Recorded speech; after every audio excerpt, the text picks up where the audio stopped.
सड़कों का भाई मजबूत गांव, ब्राह्मणों का, उसका गुज्जर ठाकुर सब बिरादरी से घिरा हुआ गांव। तो मैं कहा भाई चलते हैं वहां पे। उस दिन क्या आए हुए, अब दोबारा शुगर फैक्ट्री चलने के हुए, ये बच्चे फिर गए। कौन कौन सा था भाई? ये आते जाते रहे, वहां पर सारे गांव की तरफ से सामान आया। मगर भाई एक बार गांव में जरूर आएंगे। इन्होंने कहा जी आ जाओ, उनका 2-3 दिन में आ जाते हैं, क्योंकि आज के प्रोग्राम आगे तक हापुड़ तक लगा रखे, हमने ऐसे ही लगा रखे छोटे छोटे गाँव, किसी को 6 बजे का, किसी को रात को 8 बजे का। तो भाई धन्यवाद है आप सब लोगों का, और धन्यवाद इस युवा जनरेशन का भी है जो मोबाइल का इस्तेमाल करती है। बहुत एलिगेशन आपके इस आंदोलन पर लगे। अगर सरदार लोग इस आंदोलन में आए तो खालिस्तान नहीं बताया गया, अगर मुस्लिम समाज आया तो पाकिस्तान नहीं बताया गया, फिर कुछ जातियों के नाम लिए गए, फिर छोटा बड़ा आंदोलन बताया गया, फिर कुछ किसानों का बताया गया, फिर मजदूरों को चालक करा गया, गन्ना किसान का बताया गया। इन्हें करीब 17 तरह के एलिगेशन अब तक लगा लिए।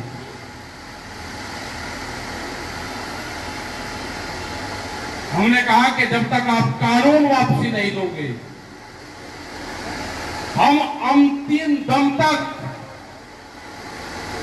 हम इस आंदोलन को छोड़कर जाने वाले नहीं हैं। अब वो 1000 लोगों से गालियां दिलवाते हैं, अपने फोन पूरे सोशल मीडिया पे डाल के और पूरे देश में रिप्लाई भेज दिया है उसको कि इनको गालियां दो, इनको कहो। अब हम भी पक्के कि आप जो भी कहोगे हम सुनेंगे आपकी बात, लेकिन जब तक कानून वापसी नहीं लोगे हम आपको छोड़ के जाने वाले यहां से नहीं है। दिल्ली के दरवाजे आपने बंद किए हैं, या तो शांतिपूर्ण तरीके से 10 महीने होंगे, दिल्ली के दरवाजे खोल के बातचीत की शुरुआत कर लो, नहीं तो दिल्ली के दरवाजे तोड़ने भी जानते हैं। ये नहीं कहना कि दिल्ली में वे 4 लाख ट्रैक्टर आनकर हमारी दिल्ली को खराब करा है ना। वे 4 लाख ट्रैक्टर 26 जनवरी में वे थे जिन्होंने, भारत सरकार ने जिन ट्रैक्टरों को बंद कर दिया। 10 साल पुराना ट्रैक्टर यहाँ पे चल नहीं सकता। कानून देखना क्या क्या है। अब आप जो ट्रैक्टर चला रहे हो, अगर वो 10 साल पुराना पंपिंग सेट ट्रैक्टर, डीजल से चलने वाला कोई भी वाहन होगा, वो नहीं चल सकता, वो इलीगल है। हमने कहा कि तुम्हारी दिल्ली की चमचमाती सड़कों के ऊपर ये ट्रैक्टर चल के दिखाएंगे और 4 लाख ट्रैक्टर दिल्ली की सड़कों पर चल के दिखाए। साजिश रची, लाल किले के ऊपर लेकर गए उनके दिल्ली पुलिस के अधिकारी। हमारे गांव का लोग जो सीधा भाला लोग हैं, वो मेरठ के रास्ते नहीं जानता, वो सादरे के रास्ते नहीं जानता, उसको दिल्ली के रास्तों का पता है। दिल्ली के लाल किले के रास्ते खोले गए और जो रास्ते दिए गए थे वे रास्ते बंद करे गए। हमारे लोगों को षड्यंत्र के तहत किसानों को लाल किले के ऊपर लेकर गए। लाल किले ने कोई कानून बनाए? अरे जाना था इस किसान को तो पार्लियामेंट में जाते हम। तुम्हारी हिम्मत थी कि पार्लियामेंट से जाने से रोक सकते हैं आप, लेकिन लाल किले पे तिरंगे झंडा, उसमें एक साजिश तहत फंसाने की कोशिश करी गई। 5 लाख तिरंगे झंडे लेके किसान दिल्ली की सड़कों पे था। दिल्ली की जनता ने फूल से वर्षा करी, लेकिन सरकार ने फंसाने की साजिश करी। एक लोहे का खाली पाइप वहां पर लगा हुआ था, जो वो झंडा है उसके पिछली तरफ वो पाइप होता है। किसी ने एक धार्मिक ध्वज वहां पर लगा दिया। एक साजिश रची गई इस किसान बिरादरी के खिलाफ। कि झंडे का अपमान किया है। हम नहीं झंडे का अपमान करता कोई, किसी की हिम्मत है कि जो नेशनल फ्लैग है कोई तिरंगे का अपमान कर दे। हमारे बच्चों की लाशें तिरंगों में लिपट के बॉर्डरों से आती है, हमारा एक भी जवान वहां से वापसी पीछे नहीं हटता जब लड़ाई होती है, वो कुर्बानियां देता है वहां पे। हम तिरंगे किसान हम समझते हैं, ये बीजेपी वाले उस किसान नहीं समझते। इन्होंने जबलपुर हाईकोर्ट, जयपुर के हाईकोर्ट के ऊपर अपना भगवा झंडा फहराया 15 अगस्त को। ये कौन से तिरंगे की बात करते हैं? अभी आपने देखा होगा एक गवर्नर की डेथ हुई, तिरंगा झंडा नीचे था और अब पार्टी का झंडा उससे ऊपर था। तो तिरंगे झंडे की कदर हम जानते हैं, ये नहीं जानते इन्होंने कभी भी अपने संघ के ऑफिस में, जो नागपुर में इनका ऑफिस है, 1995 से पहले कभी वहां पर राष्ट्रीय ध्वज नहीं फहराया, अब फहराना शुरू करा है। तो तिरंगे झंडे की इंसानियत क्या है, उसकी गरिमा क्या है, वो हम किसान जानते हैं, गांव के लोग जानते हैं। ये फंसाने की कोशिश करते हैं हर जगह। अगर ये सरकार किसी पार्टी की होती तो वो बात करती। ये सरकार है मोदी सरकार, और मोदी सरकार को चलाती है बड़ी बड़ी कंपनियां। इन्होंने देश के पार्लियामेंट को धक्का दिया, पार्लियामेंट में कानून बाद बनाए और व्यापारी के गोदाम पहले बने देश में। उन कानूनों को मान्यता देना चाहते हैं आज। क्या बड़े उद्योगपति को यह पता था कि मैं गोदाम बनाऊंगा, मेरे पक्ष में कानून आएगा? लेकिन ये पता था उनको कि पार्लियामेंट में मैं जो चाहूंगा वो कानून बनेगा। कानून बनेगा जो पहले हमारा व्यापारी था गांव देहात में, वो 100, 150, 200 क्विंटल अनाज इकट्ठा कर सकता था। आज छूट दे दी है कि किसी पे 10 लाख मैट्रिक टन, लाखों क्विंटल अनाज, लाखों करोड़ों क्विंटल अनाज, वो जिसमें पैसा है वो खरीद के अपने गोदाम में रख सकता है। आज तेल की कीमतें बढ़ी, किसान के सरसों का भाव नहीं बढ़ा, सरसों तो किसान ने सस्ते में बेची। आज सरकार ने कहा कि तेल का स्टॉक नहीं कर सकते कंपनी वाले। यही तो हम किसानों ने कहा कि जो स्टॉक लिमिट है ये खत्म करो, ये कानून खराब है। इन्होंने दालों के ऊपर कहा कि दालों की कीमत बढ़ी, स्टॉक लिमिट नहीं होगी। सेब के अंदर क्या हुआ हिमाचल में? अडानी ने आज से जो 10 साल पहला रेट था वही रेट आज वहां के किसानों को दिया जा रहा है। 80,000 सेब की पट्टी अभी पिछले 15 दिन में हमने मार्केट में निकाल ली, जो उनके गोदाम में रखी हुई थी। मार्केट को डाउन करा, किसान की फसलों के रेट सस्ते करे। इनका एजेंडा है कि 2 महीने जब किसान की फसल आएगी 2 महीने सस्ता भाव रहेगा और 10 महीने महंगे भाव पे बेचेंगे। ये कंपनी राज है, देश में राज करना चाहते हैं। आप लोगों को समझना होगा सब।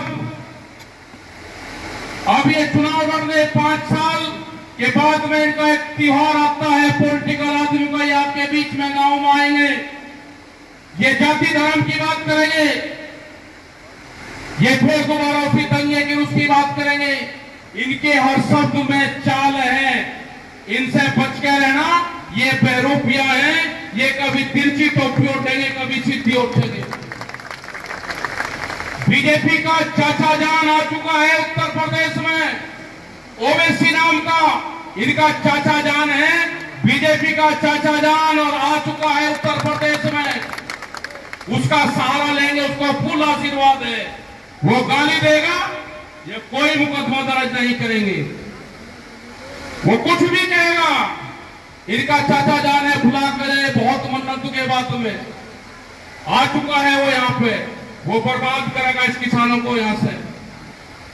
ये सब ए और बी टीम है, इनकी चाल समझने की जरूरत है आपको। और आपने देख भी लिया होगा,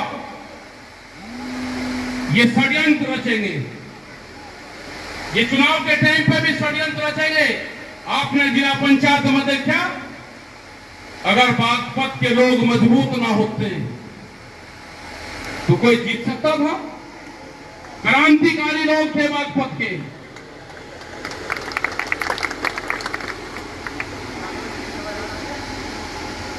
जिसने वोट नहीं दी उनको, उसके घर पे जेसीबी उसके घर पे खड़ी कर दी। आने वाले टाइम पे भी यही होगा। इस तरह की सरकारें देश में नहीं रहनी चाहिए जो दंगा परस्त हो। ये आंदोलन इसको बचा सकता है। ये आंदोलन पूरे देश भर में है। हम अगर कर्नाटक गए, हम तमिलनाडु गए, महाराष्ट्र गए, हम उत्तराखंड से लगा के पहाड़ों के हर स्टेट में गए, इस आंदोलन का करंट है। संयुक्त मोर्चे पे पूरे देश के जवानों ने, नौजवान ने, पूरे देश के किसान और मजदूर ने, महिलाओं ने, यहाँ के दुकानदार ने, सबने विश्वास करा है। खास करके बीजेपी के लोग, कुछ लोग बोलते हैं, कुछ नहीं बोलते हैं, कुछ पर्दे के पीछे से सपोर्ट करते हैं, कुछ कंबल भिजवाते हैं, वहां पर नाम नहीं बताया उन्होंने। आज भी आलू भिजवाने का काम करते हैं मोर्चों के ऊपर। उन्होंने कहा कि अगर पता चल गया तो पर्चे दर्ज होंगे, पार्टी से तो बाहर जाएंगे, पर्चे दर्ज होंगे। सब लोग इस आंदोलन के साथ में हैं। मैं धन्यवाद देना चाहता हूं यहाँ की पूरी जनता को, यहाँ के सभी समाज के लोगों को, जो हमारे महाराष्ट्र से लोग आए, इनको धन्यवाद देना चाहते हैं। और समस्त देश के किसान नौजवानों को, और उन नौजवानों को एक क्रांति की जरूरत है। देश में जो भी नौजवान बच्चा मोबाइल चलाना जानता है, उसको इस आंदोलन की सपोर्ट की जरूरत है। आज वो अपने गांव की, अपने फसलों की, अपनी समस्याएं वो इसके माध्यम से प्रचार करें। ये देश बिक चुका है। आंध्र प्रदेश में विशाखापट्टनम, वहां का एक स्टील प्लांट है, विशाखापट्टनम स्टील प्लांट के नाम से एक बड़ी संस्थाएं हैं जो बहुत फायदेमंद है सरकार की। 6 गांव के लोगों ने वहां पर 22,500 एकड़ जमीन, करीब 1.5 लाख बीघे के आसपास में जमीन बैठती थी, वो जमीन फ्री में दी फैक्ट्री के लिए।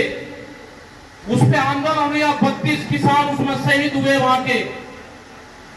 आज उसकी कीमत है 3.5 से 4 लाख करोड़ रुपया।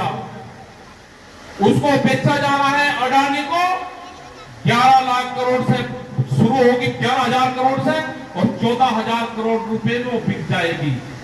उसकी नीलामी शुरू होगी है। जैसे कोई प्रॉपर्टी 4 लाख की और उसको 14,000 में बेच दिया हो। ऐसे ही एक कंपनी थी काल्टेक्स, जो आज भारत पेट्रोलियम है, उसको बेचा जा रहा है। एक अमेरिकन कंपनी थी, और 1965 में जब युद्ध हुआ तो इसी कंपनी ने भारत को तेल देने से मना किया था।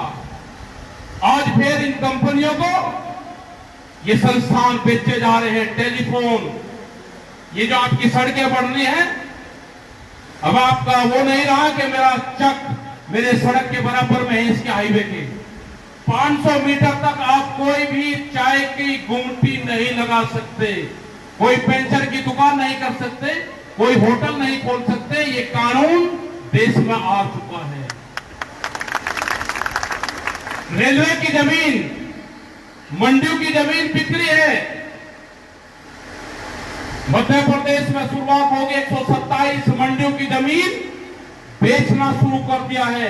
तो ये मंडियां भी बिकेगी, ये देश पूरा बिकेगा, जो प्रॉपर्टी होगी वो बिकेगी। ये सरकार इस तरह की है, अगर किसी बाप के 4-5 बालक हो और उनका पिताजी शराब पीता और वो सारी प्रॉपर्टी बेच दे, तो उसको गांव के लोग क्या कहते हैं, उसके परिवार के लोग क्या कहते हैं? तो ये वही है प्रधानमंत्री।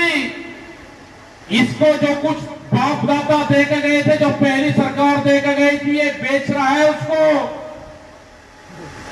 इसको रोकने का काम ये जनता कर सकती है, जनता।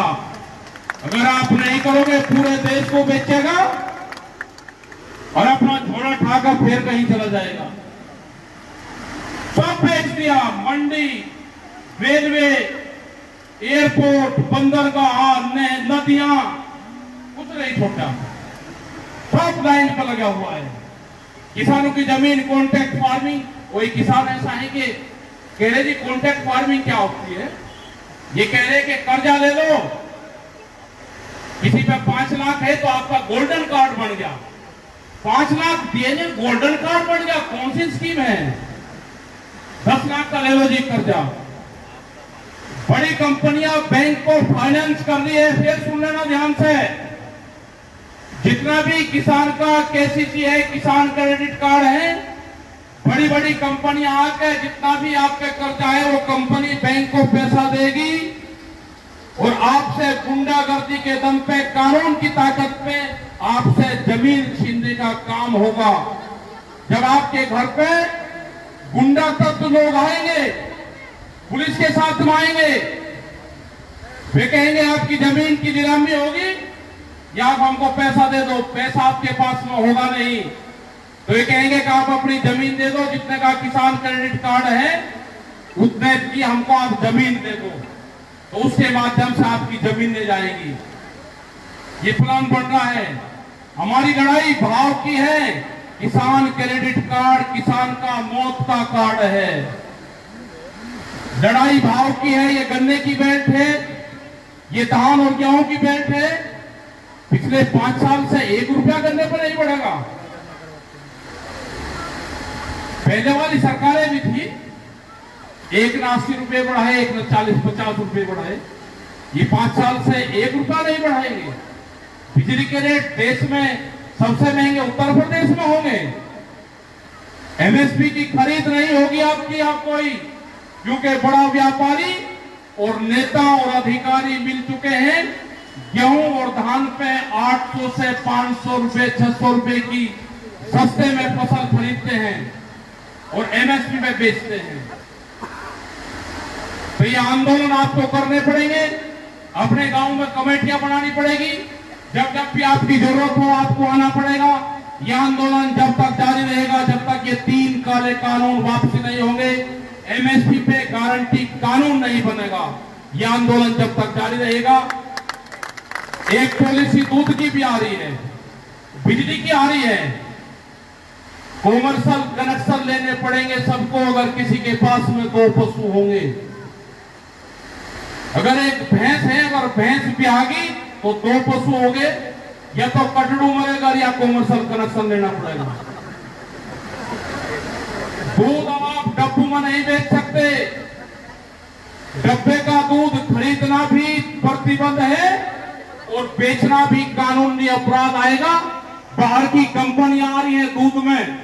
आप सिर्फ अगर दूध बेचना है तो कंपनी को ही आप अपना दूध बेच सकते हो, ये कानून आ रहा है। तो कौन किसान बच जाएगा? बहुत कानून आ रहे। सीड बिल, बीज कानून, बाजरे का तो बीज आपने भी 800 रुपए किलो को बोया होगा। ये कानून आ रहा है। अब सीड बिल आ रहा है। आप कंपनी से ही बीज खरीद के बो सकते हो। अगर आपने बगैर कंपनी का बीज बोया तो इलीगल होगा। कोई भी कंपनी उस पर क्लेम करेगी, सीड की पुलिस बनेगी, बीज के थाने खुलेंगे, आपके खिलाफ मुकदमे दर्ज होंगे और उसमें सजा और जुर्माना दोनों हैं। क्या आप सोच सकते थे कि बिजली के भी थाने खुलेंगे? क्या आपने सोचा था कि महिलाओं के थाने खुलेंगे? तो अगर नहीं सोचा था तो बीज के थाने खुलेंगे। अब बीज पुलिस बनेगी। तो ये खेती छुपाने का ये प्रोपगंडा चल रहा है। इसको एक ही बचा सकता है देश का नौजवान। देश में युवा क्रांति की जरूरत है। युवा क्रांति देश में होगी। अगर देश को बचाना है, फसल और नस्लें बचानी है तो क्रांति होगी, क्रांति। ये दिल्ली फिर का कान खोल कर सुन ले, ये 4 लाख ट्रैक्टर भी यही है और वो 25 लाख आदमी जो आया था दिल्ली में वो भी यही है। ये बहुत प्रोपगंडा बनेंगे आपके बीच में, गांव में आएंगे। इनसे बच के रहना, ये बरूपिया है, सावधान रहना इनसे। ये अब आएंगे, इसके बाद में कभी नहीं आएंगे। ये देश को बेचने का काम करेंगे, इनको देश से बाहर जाना होगा। धन्यवाद, जय हिंद, जय भारत। और हम भारत माता के नारे लगाते हैं तो भूमिया माता के भी नारे लगेंगे देश में। भूमि के नारे लगेंगे। भूमिया क्या होती थी, भारत माता क्या है?